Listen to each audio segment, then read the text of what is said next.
বুবলি কি ছবিটা দেখেছেন এবং যদি দেখে থাকেন কি রিঅ্যাকশন দিয়েছেন?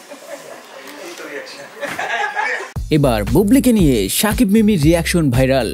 নেট দুনিয়ায় ভাইরাল হয়েছে মাত্র 16 সেকেন্ডের একটি ভিডিও।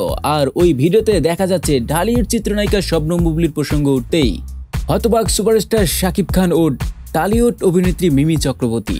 কলকাতার সিনেমা হলে মুক্তির আগে ব্যাপক প্রচারণা চালিয়ে বৃহস্পতিবার 4 জুলাই সিনেমাটির প্রিমিয়ার শো করা হয়। সে প্রিমিয়ার শোতে টলিউড নায়ক নায়িকা কলাকুশলীরা অংশ নেন। ছোট পর্দার অভিনয় শিল্পীদেরও চাঁদের হাট বসেছিল এ সিনেমার প্রিমিয়ার শোতে। সেখানে কালো টি শার্ট ও সাদা প্যান্ট আর চোখে কালো চশমা পরে হাজির ছিলেন শাকিব। সিনেমার নায়িকা মিমিও এসেছিলেন মাল্টি কালারের একটি ক্লাসিক ফরক পরে। কলকাতায় তুফান সিনেমার প্রিমিয়ার শো এর পরে সংবাদ সম্মেলনে কথা বলেন এ সিনেমার কেন্দ্রীয় চরিত্রে অভিনয় করা শাকিব ও মিমি।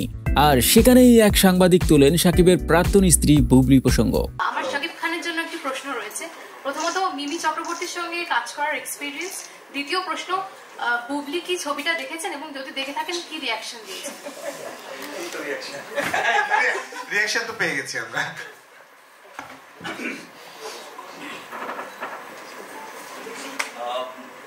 সাংবাদিক শাকিবের কাছে প্রশ্ন করেন দুটি।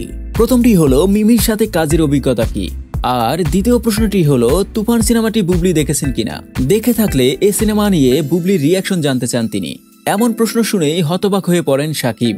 বিরক্তে মুচকি হাসেনও। এদিকে মিমিও আকাশ থেকে পড়েন। বুবলিকে না চেনায় পাশে থাকা পরিচালক রায়হান রাফিকে জিজ্ঞাসা করতে শুরু করেন বুবলিকে। বুবলি প্রসঙ্গে শাকিব কোনো উত্তর দেননি, বরং হেসে গেছেন। শাকিব মিমির এই রিঅ্যাকশন দেখে অন্য এক সাংবাদিক বলেন, আমরা রিঅ্যাকশন পেয়ে গেছি। সে মুহূর্তের ভিডিও এখন নেটপাড়ায় ভাইরাল। প্রিয় ভিউয়ার্স, ভিডিওটি ভালো লাগলে অবশ্যই সাবস্ক্রাইব করে সাথেই থাকবেন।